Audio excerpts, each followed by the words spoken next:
사랑합니다. 한 주간 또 잘 보내셨습니까? 4월을 마치고 5월이 되었습니다. 우리 주님께서 이 5월에도 주의 은총을 넘치게 부으시기를 바랍니다. 사회적으로나 교회적으로나 5월은 또 가정의 달이기도 합니다. 우리 일산 공동체에 속한 모든 믿음의 가정들마다 우리 주님께서 가정을 돌보시고 은혜 베푸시고 책임져 주시기를, 그 모든 필요들을 채워주시기를 간절히 바랍니다. 저는 지난 시간에 이 앞선 말씀을 가지고 우리는 성도가 되는 은혜를 받았다, 아무런 조건 없이 은혜로 그 은혜를 입었다 말씀을 드렸습니다. 그리고 우리는 한 사람으로만 구원받은 것이 아니고 한 배에서 난 형제 자매 지체로 구원을 받았다 말씀을 드렸어요.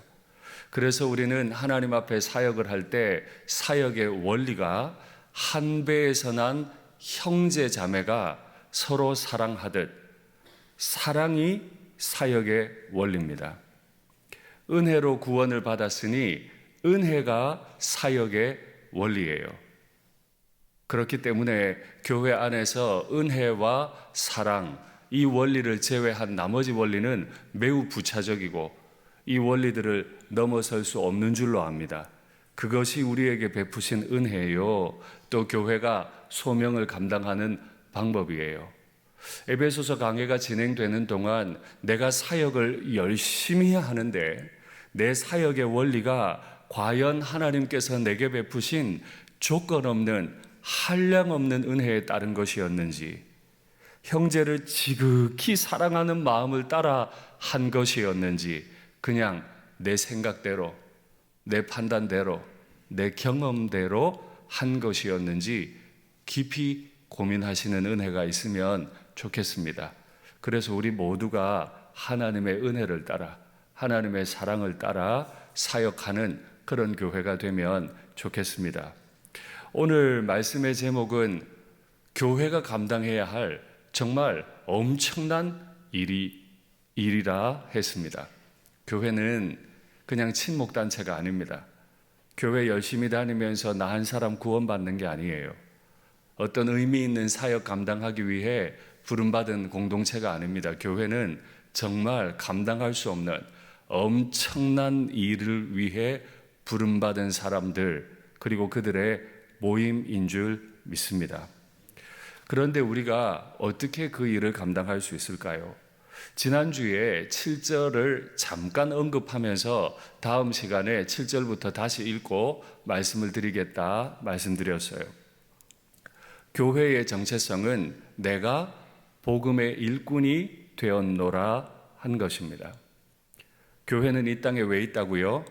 복음의 일꾼으로 있는 겁니다. 담임 목사도 복음의 일꾼으로 있고, 장로님들, 권사님들, 집사님들, 또 그 직분이 아니라 주일학교 선생님들, 순장님들, 찬양대원들, 주차 봉사하는 모든 분들도 다 복음의 일꾼으로서 그 직분과 사역을 감당합니다. 그런데 사도 바울은 복음의 일꾼이 될 자격이 있습니까? 그는 로마 제국에 태어났고 유대인으로 살았고 바리새인으로서 교회를 크게 박해했던 사람입니다. 교회를 박해했던 사람이 이 엄청난 일을 감당해야 할 교회의 일꾼이 될 수 있습니까? 교회 안에서 우리가 제법 다투고 소리가 높아질 때 한번 깊이 생각해 보세요. 그 말 한마디의 옳고 그름을 얼마나 따지지 않아요? 우리가 만약에 사도 바울의 과거에 대해서 따졌다면, 서로 다름에 대해 따졌다면 나와 그는 함께 사역이 가능한 걸까요? 교회 안에서 옳고 그름을 끊임없이 따진다면 과연 나와 그는 함께 동역을 할 수 있는 걸까요? 사실 그 관점에서 보면 사도 바울만큼 하나님의 은혜의 복음을 위한 일꾼이 될 자격이 없는 사람도 없지요. 초대교회 가장 훌륭한 일꾼들을 죽였고 교회를 흩어버린 장본인이니까요. 그런 그가 어떻게 복음을 위한 일꾼이 될 수 있었습니까? 그의 능력을 따라서, 그의 크신 능력이 역사하시는 대로 하나님의 은혜의 선물을 따라 내가 복음의 일꾼이 되었노라. 예, 사도 바울은 복음의 일꾼이 될 능력이 없는 사람입니다. 지식은 뛰어납니다. 유대교 지식은 특별히 더 뛰어납니다. 재정도 제법 있습니다. 로마 시민권도 있습니다. 그러나 그것이 그가 복음을 위한 일꾼이 되기 위한 어떠한 자격도 되지 못합니다. 왜 그렇습니까? 그는 이미 그걸 다 가지고 있을 때 교회를 박해했었습니다. 그 모든 걸 가지고 오히려 교회를 박해했었어요.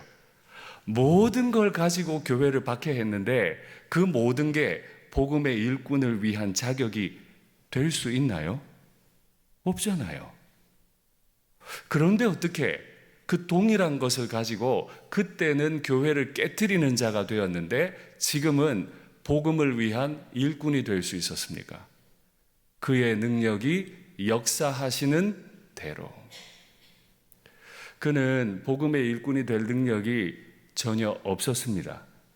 그러나 그를 복음의 일꾼이 될 수 있도록 능력 주시는 분이 있습니다. 우리는 복음을 위해 무능합니다. 담임 목사도 복음의 일꾼이 되기에는 무능합니다. 오늘 이 금요일에 은혜 받자고 나오신 여러분들도 복음의 일꾼이 되기에는 무능합니다. 이걸 인정해야 합니다. 내가 아무리 열심을 내도, 내가 그 어떤 탁월한 지식을 가지고 있어도 우리는 그 열정과 지식 가지고 교회를 죽였던 사람이에요. 교회를 깨트린 인생들이에요. 그런 내가 어떻게 복음의 일꾼이 되죠? 그의 능력을 따라서 된 거예요. 그분이 내게 베푸신 능력을 따라 된 거예요. 맞아요. 나는 무능해도 전능하신 하나님은 나를 들어 주의 뜻을 따라 사용하실 줄 믿습니다.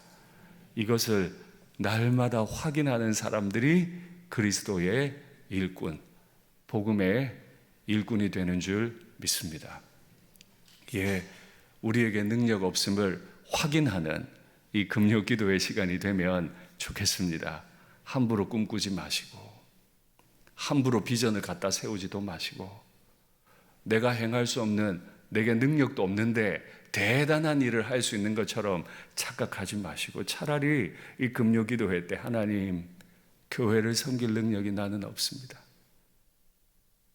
직분을 제법 감당하는 것 같지만 사실은 내게는 능력이 없습니다.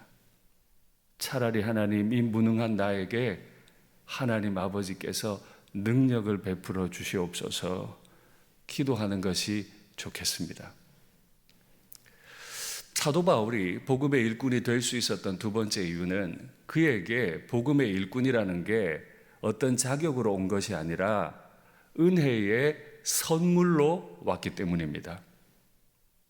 사도 바울이 탁월한 유대적 지식이 있었기 때문이 아니라 그를 향하신 전적인 은혜, 그리고 그 은혜의 선물로 하나님께서 사도 바울에게 복음의 일꾼, 사도라고 하는 직분을 주셨다면 아마 저도 그럴 겁니다. 이 자리에 나오신 여러분들도 하나님께서 은혜로 선물 주셔서 성도라는 이름도 얻었고 직분도 얻게 된 줄 믿습니다. 우리가 일반 회사에 취직하려면 이력서 안에 참 뭘 많이 적어야 된다, 그죠? 영어 점수도 적어야 돼요. 성적도 괜찮아야 합니다. 자격증도 많으면 좋고, 요즘은 압박 면접도 하죠. 성격이 어떤지도 같이 살면서 다 확인해야 입사 가능해요. 예, 사회에서는 그럴 수 있겠습니다. 담임 목사는요? 담임 목사도 그러던데요. 낮 예배 설교, 저녁 예배 설교, 수요 예배는 영상, 금요 기도회, 기도회 인도 잘하나 보자. 그걸로도 안 되니까 영상 녹화 다 해서 전교인 다 보여주시던데. 그렇죠? 이게 무슨 말인가 모르셔도 되는데 아시는 분은 아실 거예요. 그래요. 제가 그때 통과해서 담임이 된 겁니까? 아니요. 은혜의 선물로 되었습니다. 제가 살아왔던 시간들을 하나하나 되짚어 돌아보면 저는 이 자리에 설 수 없어요. 인간적인 자격은 갖추었을지 모르나 교회가 감당해야만 할 그 엄청난 일 앞에서는 사실 저는 자격이 없어요. 그럼 어떻게 지금 여기 있죠? 하나님께서 은혜로 베풀어 주신 선물 때문에 그렇습니다. 그래서 사도 바울은 오늘 본문 8절에서 내가 모든 성도 중에 지극히 작은 자보다 더 작다 라고 표현했습니다. 모든 성도 중에 지극히 작은 자가 있는데 그 사람보다 더 작은 사람이라. 진짜요? 사도 바울이 그렇게 작은 사람이에요? 그가 가진 것, 그의 지식과 경험을 생각하면 그는 결코 작은 자는 아니에요. 그러나 그 은혜의 복음 앞에 서 보니까, 교회가 감당해야 할 어마어마한 큰일 앞에 서 보니까 그는 작은 자보다 더 작을 만큼 자기에 대해 확신할 수 없는 거예요. 그러니 제가 좀 과격하게 말씀드린다면 교회의 일꾼이 자기에 대해 가져야 될 확신이 하나가 있다면 나는 자격 없는 자라는 확신입니다. 담임 목사가 몇 프로의 동의를 얻어서 담임이 됐느냐? 그건 사람들 가운데서나 하는 얘기고 교회가 감당해야 할 진짜 엄청난 일 앞에서는 몇 프로 받은 게 그게 심지어 100%라 한들 무슨 소용이겠어요? 사실 사도 바울은 자기를 이렇게 낮추면서도 어느 편지에서는 나를 본받으라 이런 말을 제법 많이 했습니다. 말씀 확인할까요? 그러므로 내가 너희에게 권하노니 너희는 나를 본받는 자가 되라. 내가 그리스도를 본받는 자 된 것 같이 너희는 나를 본받는 자가 되라. 형제들아 너희는 함께 나를 본받으라. 그리고 너희가 우리를 본받은 것처럼 그와 같이 행하는 자들을 눈여겨보라. 사도 바울은 자기는 모든 성도 중에 지극히 작은 자보다 더 작은 자신이라고 말함과 동시에 또 다른 글에서는 날 좀 본받아, 날 좀 본받아, 그리고 날 좀 본받고 날 본받은 자들을 그들을 가만히 눈 좀 여겨봐. 뭘 본받으라는 거죠? 그래서요, 은혜가 사람에게 역사하는 진짜 중요한 일이 있습니다. 제가 진짜 중요한 얘기 드릴 겁니다. 은혜가 한 사람, 자격 없는 자에게 임하면 나타나는 현상, 철저하게 그를 낮추어 버립니다. 은혜 받은 사람은요, 그 은혜 앞에서 완전히 무너져 버려요. 나는 지극히 작은 자보다 더 작다. 이게 은혜가 하는 일이에요. 여러분께 묻겠습니다. 은혜 받으셨습니까?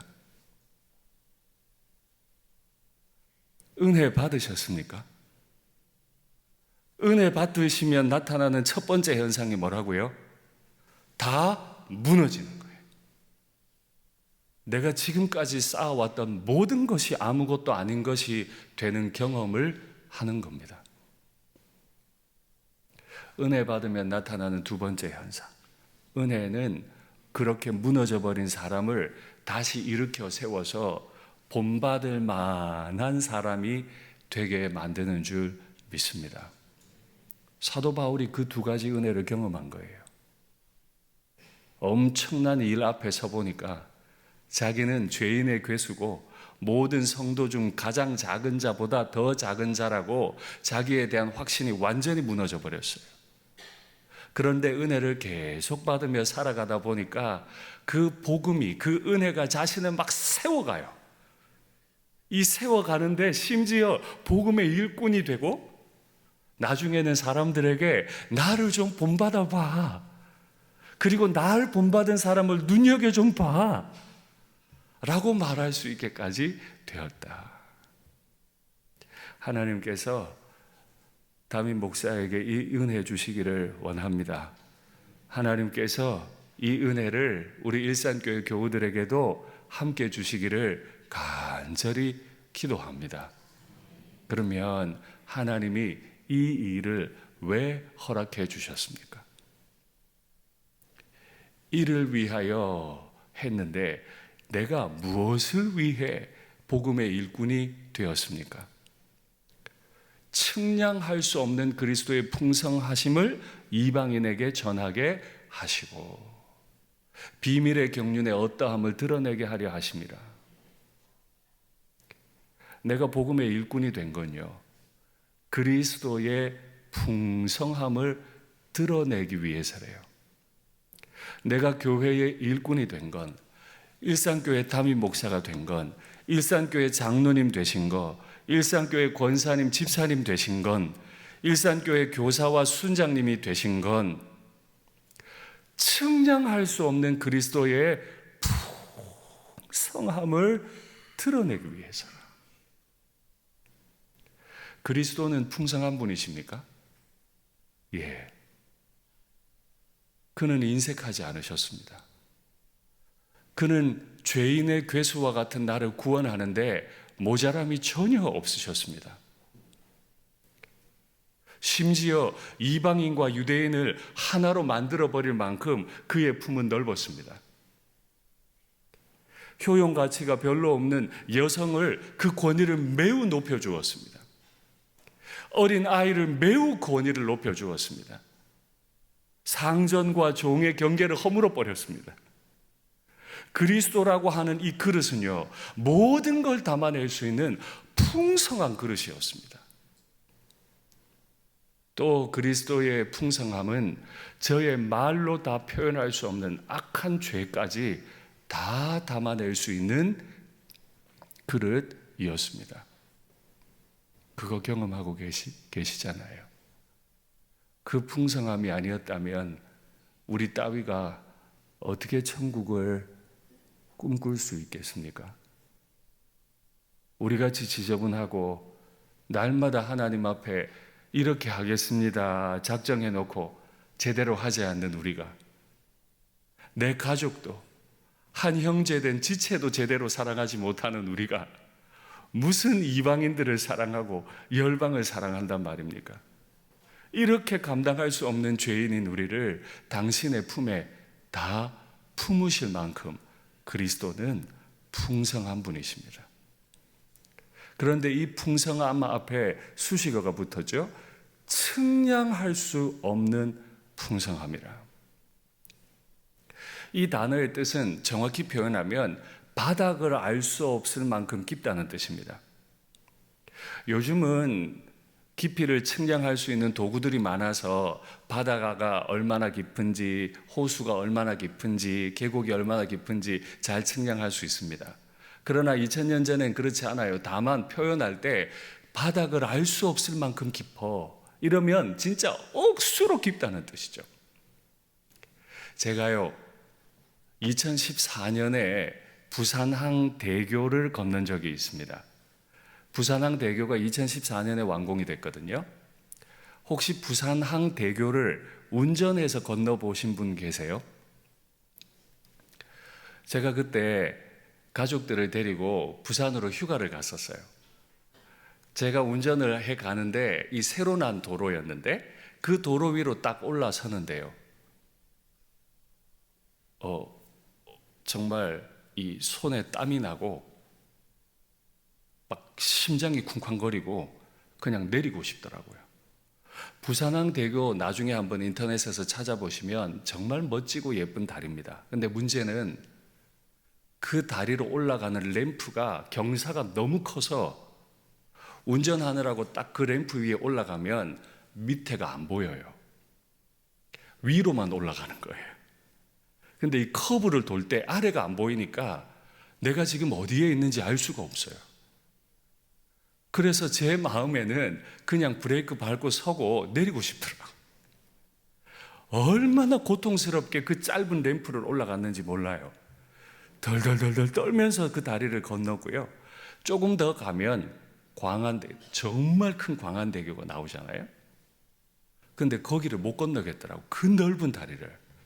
왜냐하면 그 측량할 수 없는 다리 위를 올라가다가 제가 너무 몸에 타격을 입었어요. 거짓말이 아니고 요즘도 일산 IC에서 자유로로 나가는 크게 도는 램프 있죠. 거기만 가면 심장이 조여드는 듯 아파요. 이게 공황이죠. 과거 어느 때 받았던 그 충격 때문에 그 비슷하게 생긴 것만 봐도 심장이 막 따끔따끔거리고 막 쪼여오는 거예요. 아마 사람들마다 다른 포인트가 있을 겁니다. 측량할 수 없을 만큼 깊다는 건 저에게 큰 아픔이 됐어요. 지금도 제 몸이 그때를 생각하면 막 조여드는 것 같아요. 진짜로 측량할 수 없는 그리스도의 풍성하심을 경험하면 몸살이 날까요? 안 날까요? 다리 위에 올라간 것만으로도 덜덜 떨리는데요. 그걸 잊을 수가 없어요. 10년이 지나도 잊혀지지 않는 기억인데 진짜 내가 그리스도를 만나면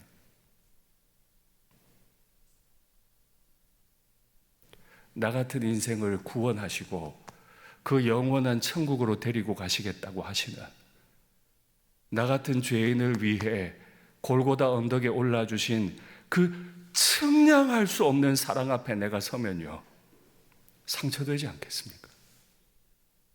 그 사랑이 너무 커서 가슴을 찢어야 되지 않겠어요? 예수님 만나면 막 가슴이 아프세요?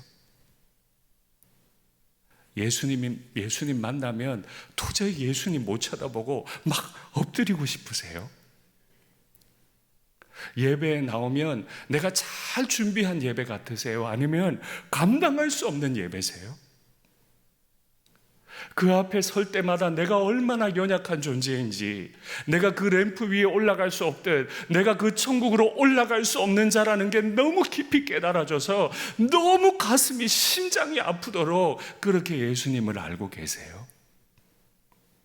그걸 모르는데 어떻게 예수님 전하죠?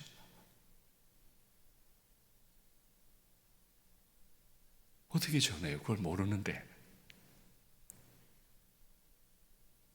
그걸 아십니까?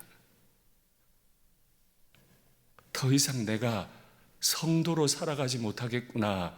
완전히 브레이크 밟고 설 만큼 그 크시고 압도적인 나를 몸살나게 만들어버리시는 그 그리스도의 사랑을 아십니까? 우리는 이 사실을 내 아이에게도 아니고 이방인에게 전하게 하시려고 날 복음의 일꾼으로 불렀다. 절대 이방인과는 하나 되지 않잖아요. 이방인하고는 결코 섞이면 안 되잖아요. 내가 그 복음 앞에 서보니 내가 아무것도 아니야. 몸살이나. 나는 그 천국 가는 램프 위로 올라갈 수가 없어. 그 위에 올라갈 때마다 가슴이 찢어질 것 같아. 막 아파요. 그 비슷하게 생긴 것만 봐도 막 조여오는 듯이 아파요. 손에 땀이 콱콱 나버려요.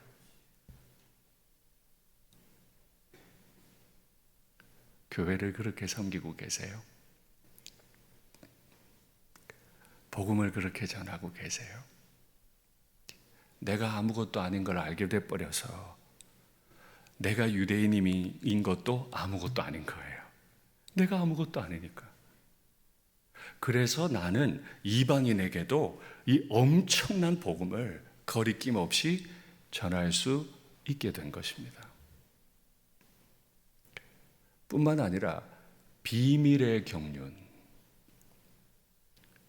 비밀의 경륜이 어떠함을 드러내게 하시려고 나를 복음의 일꾼으로 세우셨다. 경륜이라는 말은 하나님이 일하심이라는 뜻입니다. 내가 그분을 만나러 램프 위로 딱 올라서는 순간 내 심장이 터져버릴 것 같은데, 막 심장이 쪼여와서 숨을 못 쉬겠는데, 그분이 일하시는 방법까지, 그 비밀의 경륜이 어떠한지까지 내가 설명을 해야 돼요.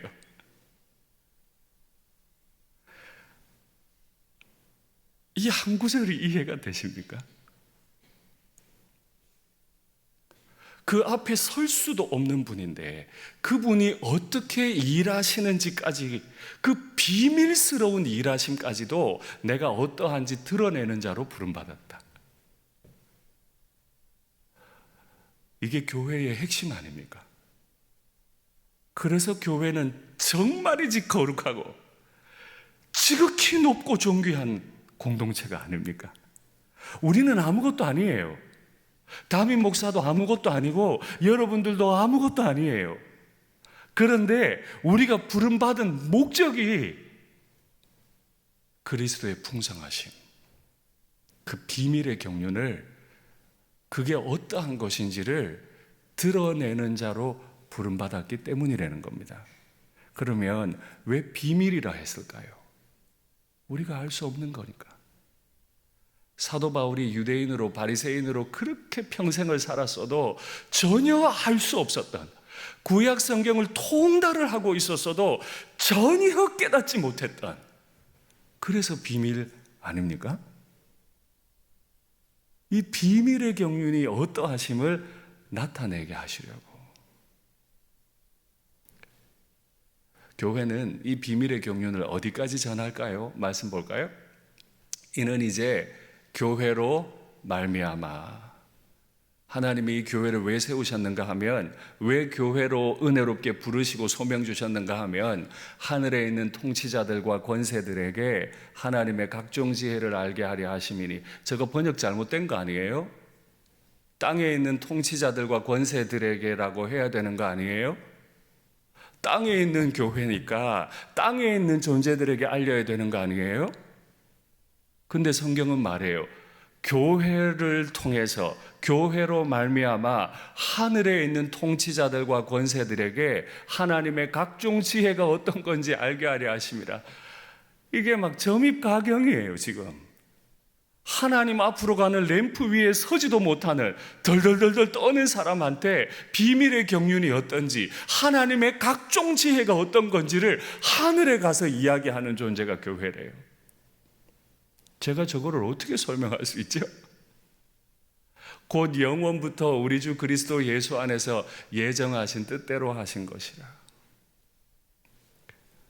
제가 저거 어떻게 설명하면 좋아요?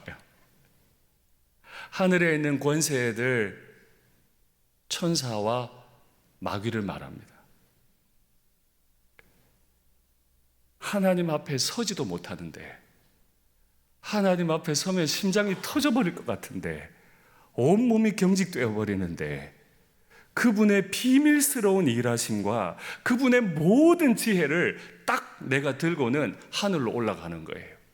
거기 가서 천사와 마귀 앞에 하나님은 이런 분이시다 라고 선포한다는 거예요. 하나님이 우리 일산교회 왜 세웠어요? 우리 일산교회를 91년 전에 이 땅에 여기에 왜 세우셨어요? 이 땅에서뿐만 아니고 하늘에 올라가서 하나님의 비밀의 경륜이 얼마나 컸는지, 하나님의 각종 지혜가 이 인생을 어떻게 구원해 내셨는지, 이 죄로 인해 망가져버린 이 인류를 어떻게 구원하셨는지 천사에게 선포하고 마귀에게 선포해서, 마귀는 결박시켜버리고 천사로 하여금 나와 함께 영원토록 하나님을 찬양하도록 하기 위해 교회를 부르셨다. 그런데 이게 급조된 게 아니고 영원하신 예정 안에 있었다. 진짜로 점입가경입니다. 제가 여러분들께 찰떡같이 알아들으실 수 있도록, 확 이해될 수 있도록 아무리 설명하려고 노력을 해봐도 설명이 안 돼요. 제 언어의 한계인 것 같아요. 제 공부의 한계인 것 같아요. 제 능력의 한계예요.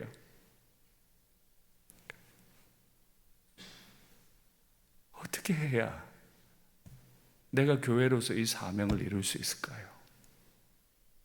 이 엄청난 일, 하늘에 올라가서 하늘의 권세자들에게 하나님의 각종 지혜를 선포하고, 그래서 마귀를 결박시켜버리고, 그 모든 일들을 영원한 예정으로 행하시는 분을 드러내는데, 나는 살아봐야 100년, 알아봐야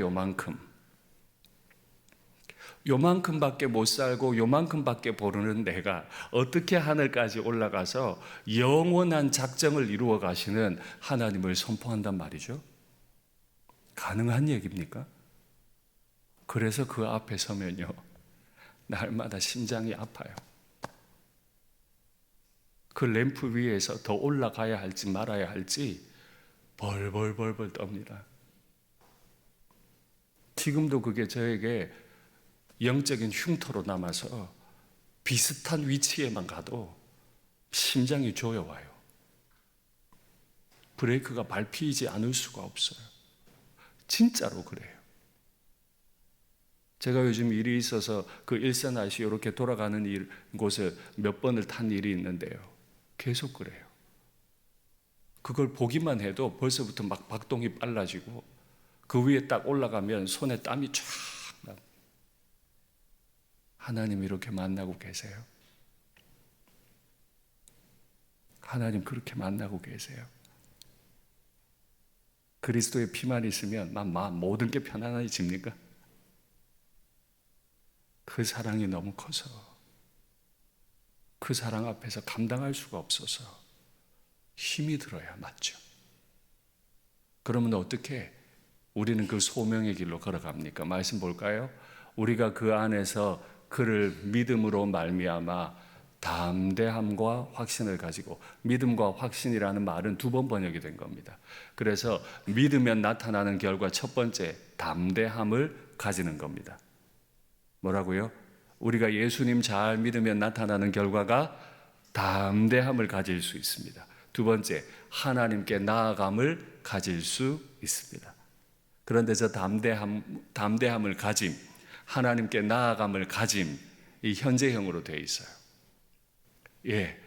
제가 하나님의 일을 하려고, 이 강단에 서려고, 하나님의 램프 위를 오르려고 설 때마다 내 심장은 요동을 칩니다. 진짜로 그렇습니다.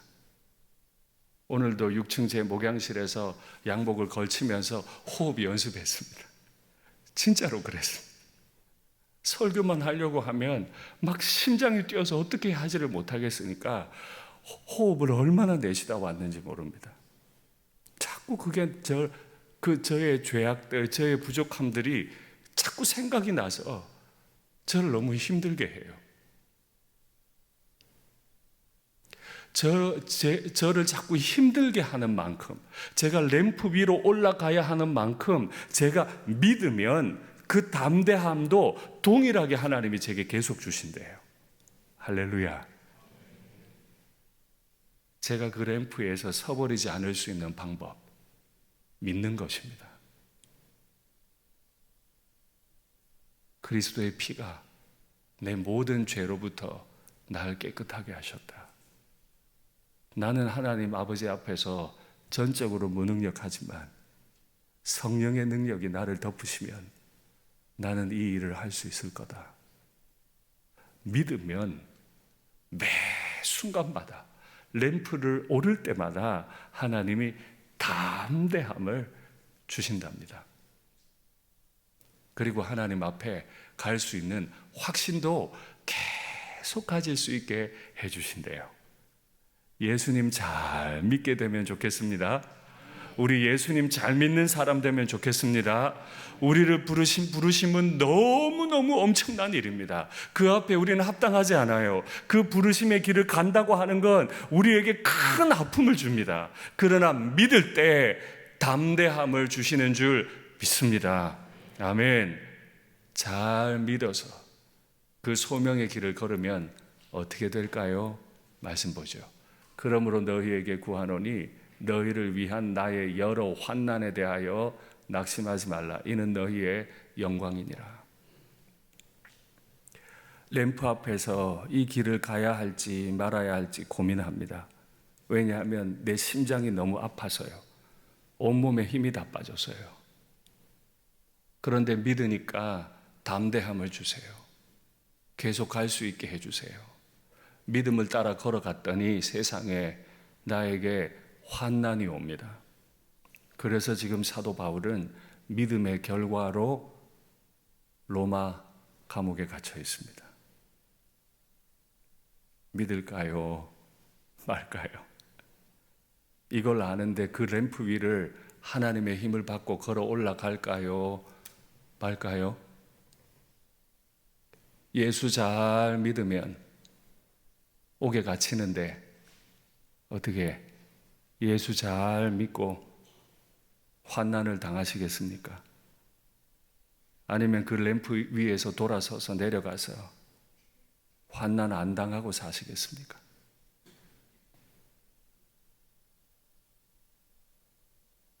깊이 생각하셔야 합니다.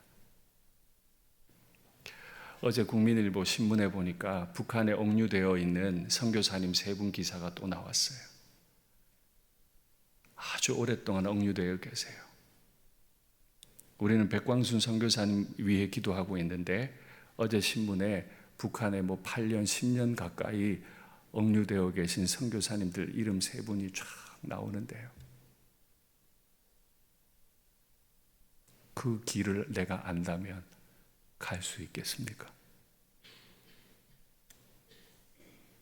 예수 잘 믿으면 북한의 무기 노동 교화형 평생 집에 못 돌아가고 노동 교화형 받는 데는데 가실 수 있겠습니까?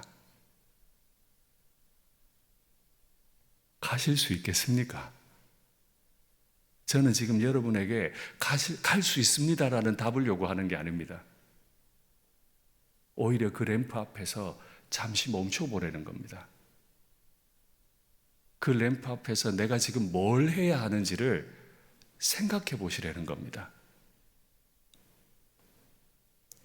그런데 참 놀라운 건요. 사도 바울이 옥에 갇힌 이 환난이 에베소 교회에는 영광이 된대요. 그 3분 선교사님과 러시아 감옥에 갇혀 있는 백광순 선교사님의 환난이 한국 교회에, 북한 지하 교회에 영광이 된대요.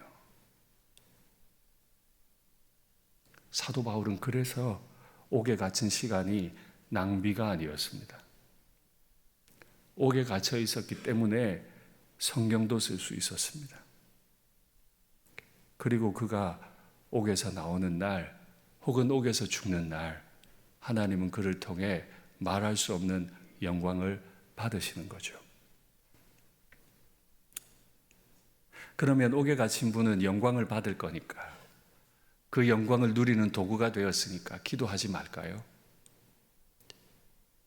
그 엄청난 일, 램프 위를 오르는 일을 하다가 그렇게 어려움 당한 분들 앞에서 우리가 무엇을 하면 좋을까요?